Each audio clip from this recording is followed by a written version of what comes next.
Hello friends, मी भावना भूतल स्वागत करते तुमचं माझ्या चॅनलमध्ये, ज्याचं नाव आहे लव नॉवेल स्टुडिओ. चला तर मग स्टोरीला सुरुवात करूया. पण त्याआधी चॅनलला सबस्क्राईब केलं नसेल तर सबस्क्राईब करा आणि बेल आयकॉनवरती क्लिक करा. कथेचं नाव आहे ताल, एक राजनैतिक बंधन. लेखिका भावना भूतल, व्हिडिओ एडिटर सोनाली जाधव. भाग 22.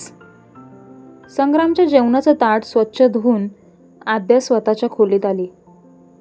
उद्या संग्रामला नाश्ता कसा द्यायचा हाच विचार ती करत होती. एक सुंदर अशी कल्पना तिला सुचली. तसं स्वतःशीच पाठ ती थोपटू लागली. पहाटे 4च्या दरम्यान आद्या उठली. स्वतःचं आवरून तिने किचनमध्ये धाव घेतली. घरातील मंडळी अजूनही साखर झोपेत असावीत असं तिला वाटलं, कारण कोणाचाही हासभास नव्हता जाणवत. किचनमध्ये शिरल्या शिरल्या प्रत्येक डबा चाळण्याचं काम तिचं सुरू झालं. हाती लागणाऱ्या साहित्यावरून नाश्ता काय बनवायचा ह्याचा विचार ती करत होती. उपमा करायचं तिचं ठरतं तसं नाश्त्याच्या तयारीला ती लागली. तू एवढ्या सकाळी सकाळी किचनमध्ये काय करतेस? सीडचा आवाज तिला आला तसा हातातील चमचा तिने कढईत टाकला आणि घाबरतच ती मागे वळली. एवढं घाबरायला काय झालंय? किचनच्या ट्रॉलीतून रिकामी पाण्याची वॉटर बॅग काढतच त्याने तिला विचारलं. डबा रेडी करते. कॉलेजमध्ये गेल्यावर भूक लागते ना? आद्या म्हणाली. 1.5 तासाचा पेपर लिहून भूक लागते तुला? सीडने मिश्किलपणे हसतच तिला प्रश्न केला. मला आज क्लासमध्ये पण जायचंय ना, मग रस्त्यात भूक लागली तर? आद्या उत्तरली. दूध गरम करत ठेव, मला सप्लिमेंट बनवायचे. सीड तिच्यावर हुकूम सोडतच म्हणाला. आता ह्या वेळेला दूध कुठे आणायला जाऊ मी? आद्याने तोंड पाडतच विचारलं. फ्रीझरमध्ये असतं, सीड उत्तरला. एकतर खूप मुश्किलीने मी मला लागणारं साहित्य शोधून घेतलंय, त्यातच माझा अर्धा तास गेलाय. आता दूध शोधायला घेतलं तर पुन्हा अर्धा तास माझा वेस्ट होईल. मग मी नाश्ता कधी बनवून? मला अभ्यास पण करायचा आहे ना. आद्याची बडबड सुरू झाली. सीडने फ्रीझरमधील दुधाचं पातेलं काढून तिच्या पुढ्यात ठेवलं आणि तिने ते गॅसवर गरम करत ठेवलं आणि नाश्ता बनवू लागली ती. किचनमध्ये दरवळणाऱ्या सुगंधाने सीड तिच्या जवळ आला आणि कढईत डोकावून पाहू लागला. काय बनवतेस? मस्त स्मेल येतोय, सीड म्हणाला. उपमा, ती त्याच्यापासून थोडं लांब सरकतच म्हणाली. ती आपल्याला घाबरते हे बघून सीड तिच्यापासून लांब झाला. कपाटातून सप्लिमेंट काढत त्याने ती वॉटर बॅगमध्ये टाकली. दूध कधी गरम होतंय ह्याची तो वाट बघू लागला. आद्याने टोपावर झाकण ठेवलं. गॅस मंद आचेवर ठेवत ती बाजूला उभी राहिली. हाताची घडी घालत ती अधूनमधून सीडकडे बघत होती. असं का बघतेस? काय झालं? सीडने विचारलं. गरम गरम दूध तुम्ही त्या प्लास्टिकच्या बॉटलमध्ये ओतणार काय? आद्याने विचारलं. सीड हुंकरला. हानिकारक असतं ते. आणा बघू ती बाटली इथे, म्हणत तिने सीडच्या पुढ्यातील बाटली काढून घेतली. अरे! सीड तिला पुढे काही बोलणार त्याआधीच तिने बाटलीतील सगळी पावडर एका पातेल्यात काढून ती बाटली रिकामी केली. वेडी आहेस का तू? सीड रागातच तिच्यावरती ओरडू लागला. एक मृत्यू होण्यापासून मी वाचवते आणि तुम्ही मला वेडी बोलतायत? आद्या अगदी निरागसतेने म्हणाली. कोणाचा मृत्यू? सीडने तिला विचारलं.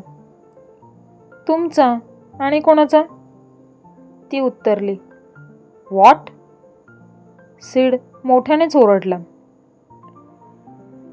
प्लास्टिक शरीरासाठी हानिकारक असतं. कॅन्सर होतो त्याने. थंड करून मी बाटलीत दूध भरून देते तुम्हाला. दूध बघा केवढं टाकू ते. म्हणत तिने गरम दूध पातेल्यात ओतायला सुरुवात केली. बस बस, सीड म्हणाला. तसं ती दूध ओतायची थांबली. सीडने तिच्या पुड्यातील पातेलं काढून घेतलं आणि तसेच साधारण कोमट असं दूध बाटलीत भरलं.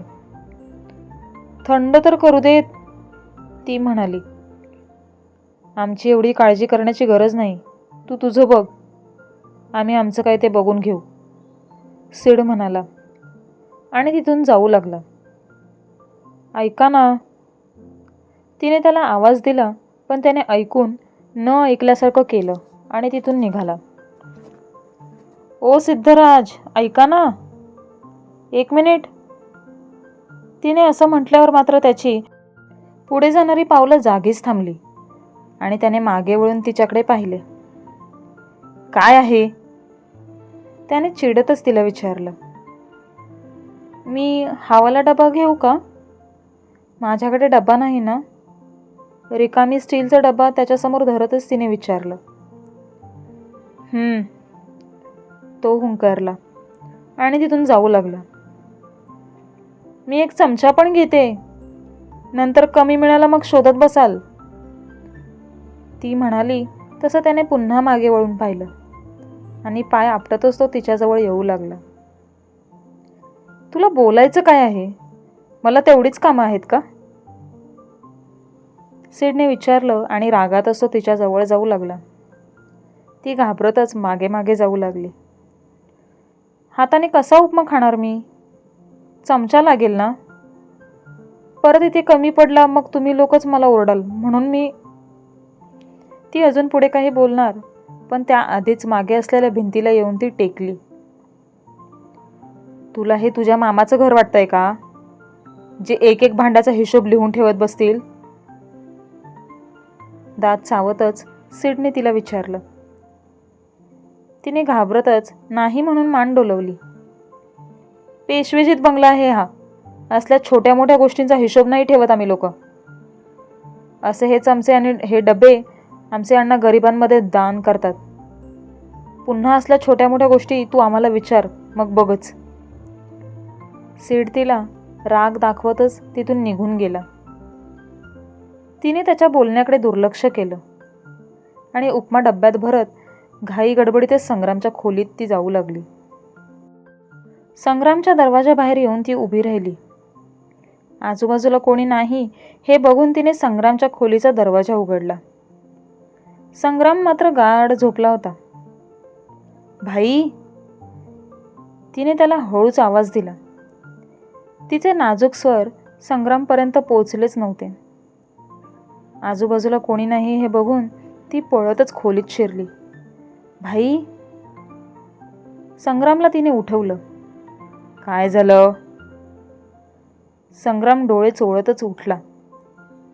उपमा आणलाय, थोडा जास्तच भरलाय. कॉलेजमधून यायला मला उशीर होईल ना. जेवण द्यायला नाही जमलं मग. पण तुम्ही काळजी करू नका, मी तुम्हाला जेवण देईल, उपाशी नाही ठेवणार. दूध पण आणलंय तुमच्यासाठी, तेवढं पिऊन घ्या. बाय, ती म्हणाली आणि वाऱ्याच्या वेगाने खोलीबाहेर पडली. संग्राम इतका गाढ झोपेत होता की ती काय बोलली हे वरवर त्याने ऐकलं आणि तो पुन्हा झोपी गेला. पण सकाळ सकाळी आध्याचं मधाळ बोलणं आणि काळजी घेणं त्याला खूप छान वाटलं. त्याच्या ओठांवर स्मित सोडून गेलं होतं ते. ती स्वतःच्या खोली आली. खूप वेळ हाताची मुठी करून बसली. भीतीने तिचं शरीर थरथर कापू लागलं होतं. स्वतःला कसंबसं शांत करत बाजूलाच पडलेलं पुस्तक घेऊन ती अभ्यासाला बसली. जवळपास तासाभराने आईसाहेब तिच्या खोलीत डोकावल्या. तुम्ही चहा नाश्ता केला?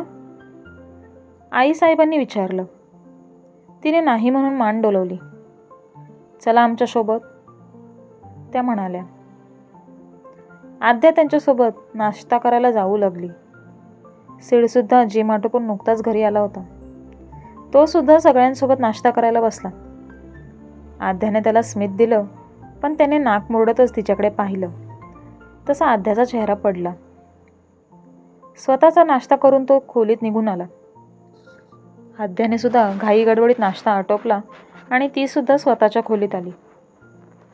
बाथरूममधून येणाऱ्या शॉवरच्या आवाजाने सिड आंघोळीला गेलाय असा अंदाज तिने लावला. सिद्धराज, तिने घाबरतच त्याला आवाज दिला. काय आहे? सिद्धराज रागातच ओरडला. माझं मी जाऊ का कॉलेजमध्ये? तिने त्याला विचारलं. सिडने तिच्या प्रश्नाचं उत्तर देणं टाळलं. तो शांत बसला. अंघोळ आटोपून तो बाहेर आला, पण आध्यात त्याला खोलीत दिसत नव्हती. गेली का काय ही कॉलेजमध्ये? स्वतःशीच तो पुटपुटला. ओला टॉवेल तसाच बेडवर फेकत त्याने दरवाजाबाहेर धाव घेतली. हातात पुस्तक घेऊन ती दरवाजाबाहेरच उभी होती. जिभेवरून बोटं फिरवत तिने पुस्तकाचं पान पलटलं. सिड आपल्या शेजारी येऊन उभा राहिला ह्याचं भानच तिला नव्हतं. अभ्यासात अगदी तल्लीन झाली होती ती. पुस्तकातील प्रत्येक ओळीवरून तिची ती नाजूक बोटं फिरत होती. अधूनमधून तिची तीच बोटं केसांची वट सावरण्यात जात होती. सिड तिला न्याहाळू लागला. देव इतकं सुंदर कोणाला कसं काय बनवू शकतो? आणि इतकं निरागस सुद्धा? सिड स्वतःशीच पुटपुटला. आध्याने मान वर काढून पाहिले तर सिड तिच्या पुढ्यात उभा होता. पापण्या मंद मिचकावत तो तिला पाहत होता. तिने पुस्तक चेहऱ्यासमोर धरलं. तुम्ही कधी बाहेर आले? चेहऱ्यासमोर धरलेलं पुस्तक नाकाजवळ धरत भुवया कपाळाला टेकवतच तिने त्याला विचारलं. तसं तो त्याला लागलेल्या तंद्रीतून बाहेर आला. तू बाहेर काय करतेस? नजरेत राग उतरवतच त्याने तिला विचारलं. तुम्हाला कपडे बदलायचे असतील मग? कालचं सगळं लक्षात आहे माझ्या, आध्या उत्तरली. तिचं उत्तर ऐकून सिडने डोळे मोठे करत तिच्याकडे पाहिले. तुम्ही जे समजताय ते मला नाही बोलायचं. आमची तयारी होईपर्यंत बाहेर थांब असं तुम्ही म्हणाले ना मला, म्हणून मी आज स्वतःच बाहेर थांबली, आध्या उत्तरली. गोड. आता निघायचं कॉलेजला? सिड म्हणाला. माझं मी जाते ना, ती छोटंसं तोंड करत म्हणाली. मला हौस नाही आली आहे तुला कॉलेजमध्ये सोडायला यायची. अण्णांच्या इज्जतीचा प्रश्न आहे म्हणून येतोय. परत असं तोंड वाकडं करून नाही या बोलायचं, म्हणत सिड आत गेला. ती तशीच बाहेर उभी राहिली, स्वतःच्याच विचारात हरवून गेलेली. काहीतरी ठरतं तसं ती आत जाणार आणि नेमका सिड दरवाजा उघडून बाहेर पडणार. सिडच्या छातीवर ती धडकली. काय करतेस? सिडने रागातच तिचे दंड पकडत तिला स्वतःपासून लांब केला. तिला भिरभिरल्यासारखं झालं. अचानकपणे आपल्यासोबत काय झालं हेच तिला कळलं नाही. मला ऑफिसमध्ये जायचंय, लवकर रेडी हो आणि खाली ये, सिड तिच्यावर ओरडला. मी तर कधीची रेडी आहे, खांद्यावर बॅग टांगत ती म्हणाली. सिड तिच्या कपड्यांचा अवतार बघतच राहिला. खिशातून 2000ची नोट काढून त्याने तिच्यासमोर धरली. तिने त्याला खुन्नस देत स्वतःच्या बॅगेतून 100ची नोट काढली. हे काय आहे? सिडने तिला विचारलं. ज्यूसचे पैसे, ती उत्तरली. एवढे पैसे कुठून आले तुझ्याकडे? कालपर्यंत तर नव्हते, सिडने डोळे मोठे करतच तिला विचारलं. चोरी केली असं तुम्हाला वाटत असेल तर तसलं मी काही केलं नाही. मेहनतीचे पैसे आहेत माझ्या. नवीन जॉब मिळालाय मला. कॉलेज सुटल्यावर मी क्लासमध्ये पण जाईल. राहुल बोलला सरांशी, मग तो जॉब पण सेफ असेल माझा. तिथून माझे थोडे पैसे मिळणार आहेत. आज बँकेत पण जायचंय. मामाला थोडे पैसे द्यायचा विचार करते. नाही बोलायला गेलं तरी लग्नात खर्च आला असेल ना, म्हणून मी एकटी जायचं म्हणत होते. पण तुम्ही आध्या पुढे अजून काही बोलणार, पण तिची बडबड ऐकायला सिड तिथे थांबला नाही. तो तडक खोलीबाहेर निघून आला आणि त्याच्या मागून आध्या पळतच येऊ लागली. सिड वेट. सिड गाडीत बसणार तोच सम्राट त्याच्याजवळ आला. काय आहे? सिडने कपाळावर आठ्या आणतच विचारलं. ध्रुवीने तुला भेटायला बोलवलंय, सम्राट म्हणाला. आत्ता? सिडने विचारलं. मुंबईला चालले यार ती. एकदा जाऊन भेट तरी. खूप मुश्किलीने मी तिला तयार केलंय, सम्राट म्हणाला. ती नाही भेटायचं बोलली असती तरी मी तिला भेटूनच राहिलो असतो. हिला कॉलेजमध्ये सोडून मी तिच्याकडेच जातोय, सिड म्हणाला. तसं सम्राटचं लक्ष सिडच्या मागे उभे असलेल्या आध्याकडे गेलं. आपण काहीच ऐकलं नाही असे काहीसे भाव तिने चेहऱ्यावर आणले आणि ती गप्प गाडीत जाऊन बसली. सम्राटचा निरोप घेऊन सिडसुद्धा गाडीत बसला. आध्याचं बसल्या जागीच धून गुणगुणणं चालू होतं. मांडीवर ठेवलेले हात तिचे अधूनमधून ताल पकडतच नाचत होते. पायसुद्धा ती आपटत होती. सिडने एक कटाक्ष तिच्यावर टाकला, पण ती मात्र स्वतःच्याच धुंदीत हरवून गेली होती. तिच्या तोंडून ती धून ऐकायला सिडला खूप छान वाटत होतं. पण काही क्षणांनी आध्या शांत बसली. क्लासला कुठे जातेस तू शिकवायला? सिडने विचारलं. गोखले विद्यामंदिर, संध्याकाळी 4 ते 6. कधी कधी उशीर पण होतो, पण मला आवडतं तिथे शिकवायला. तुमचे कोणी स्टुडंट असतील ना ज्यांना कथ्थक शिकायचं असेल तर त्यांना माझा रेफरन्स द्या. मी खूप छान कथ्थक शिकवते. फीज पण आमचे सर कमी घेतात. पूर्ण वर्षाची फीज भरली तर डिस्काउंट पण आहे. माझ्या रेफरन्सने कोणी आलं तर मला तेवढेच 100 रुपये पर विद्यार्थी मागे मिळतील. 100 रुपयावरून आठवलं, तुम्ही 100 रुपये घेतलेच नाहीत. आध्याने पुन्हा बॅगेतून 100ची नोट काढून सिडसमोर धरली. हे 100 रुपये कुठून आणलेस हे तू जोपर्यंत सांगत नाहीस तोपर्यंत मी ते घेणार नाही, सिड म्हणाला. मी नाही सांगणार. मी का सांगू तुम्हाला? आध्या म्हणाली. 100 वर 20% व्याजदर मी लागू करणार, तेही दिवसाच्या बेसिसवर. मला उलट उत्तर दिलंस तर मुद्दल दुप्पट करणार. नको ती बडबड माझ्यासमोर केलीस तर व्याजदर वाढणार, सिड म्हणाला. आध्या डोळे मोठे करत त्याच्याकडे बघू लागली. असं का बघतेस? वहीत उतरव हा हिशोब, सिड म्हणाला. आज तुम्ही जो नाश्ता खाल्लात ना तो मी बनवलेला. जेवण बनवायचे मी 500 रुपये घेते. त्यातून तुमचे 100 आणि त्यावर तुम्ही जे जास्तीचे व्याजदर लावलेत ना ते सुद्धा मायनस करा. उरली जी रक्कम आहे ती तुमच्या वहीत लिहून ठेवा. आले मोठे ह्या आद्याला गुंडाळायला. लहान समजून कोण असं वाकरतं का? म्हणे व्याजदर लावणार. एकतर जबरदस्ती मला घेऊन आलेत आणि असं वागतायत. कोणी गरीब दिसलं म्हणून एवढं पण वाईट वागू नये. आणि माणसाच्या परिस्थितीचा. आध्या पुढे काही बोलणार तोच, एकदम चूप. एकदा बोलायला लागली तर थांबतच नाही तू. आता एक शब्द नकोय मला. आल्यापासून नुसता एकच डायलॉग, गरीब लोक गरीब लोक. सिड तिला दम देतच म्हणाला. तोंड पाडतच तिने हाताची घडी घातली आणि खिडकीबाहेर डोकं काढून ती बसली. तिचा खास मित्र राहुल तिला दिसला तसंच चेहऱ्यावरील नाराजी पटकन दूर झाली. ए राहुल थांब म्हणत तिने एकाला आवाज दिला. राहुलने सुद्धा खुश होत तिला हात दाखवला. गाडी बाजूला घ्या ना, मला उतरायचंय, आध्या म्हणाली.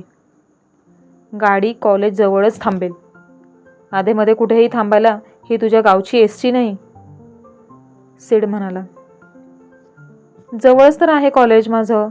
मी जाईल ना, थांबवा ना गाडी. माझा मित्र मागेच राहिला. आध्या मागे राहिलेल्या राहुलकडे बघतच त्याला म्हणाली. लग्न झालंय तुझं. असं मुलांसोबत कोणी तुला फिरताना बघितलं तर अण्णांवर लोक हसतील. अण्णा एकदाचे का मुख्यमंत्री झाले की तुला ज्याच्यासोबत फिरायचंय, ज्याच्यासोबत कॉलेजमध्ये जायचंय ते जा. मी नाही अडवणार तुला, सिड तिला म्हणाला. तुम्ही तुमच्या गर्लफ्रेंडला भेटायला जाऊ शकता, आणि मी फक्त माझ्या फ्रेंड्ससोबत चालत कॉलेजमध्ये जायचं म्हटलं तर एवढं मोठं लेक्चर देत आहेत. आद्या पुटपुटली. सिडने रागातच गाडीला ब्रेक मारला. राग त्याचा अगदी 7व्या आसमानात पोहोचला होता. क्रमशः. काय मग मित्रांनो, कसा वाटला आजचा भाग? कथा आवडत असेल तर कमेंट करून नक्की कळवा. धन्यवाद.